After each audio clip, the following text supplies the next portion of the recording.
యొక్క బలిదాన దివాస్ని ఈరోజు నెల్లూరు నగరంలో శివాజీ సెంటర్లో మనం చేసుకుంటా ఉన్నాం. ఆ యొక్క త్యాగాలను స్మరించుకుంటూ, వారు చేసినటువంటి పోరాటాలను స్మరించుకుంటూ, ఆ యొక్క స్ఫూర్తి నేటి యువతలో ప్రజల్లో నింపాలి. నేటి సమాజంలో భారతదేశానికి అత్యంత ఆవశ్యకరమైనటువంటి విషయం దేశభక్తి అన్నటువంటి విషయాన్ని ఛత్రపతి శివాజీ సేన బలంగా విశ్వసిస్తా ఉంది. అందుకోసమే ఈ యొక్క కార్యక్రమాలు చేపడతా ఉంది.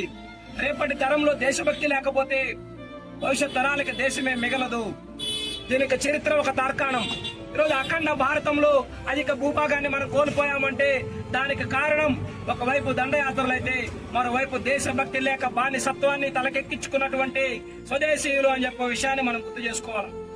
ఈరోజు ఆ బానిసత్వపు ఆలోచనల నుంచి, ఈరోజు మన ధర్మంపై జరిగేటువంటి దాడుల నుంచి మనం ప్రతిఘటించకపోతే, ప్రతిస్పందించకపోతే, గొంతెత్తకపోతే రేపు నేను హిందువుని అని చెప్పుకోవడానికి ఈ దేశంలో నీకంటూ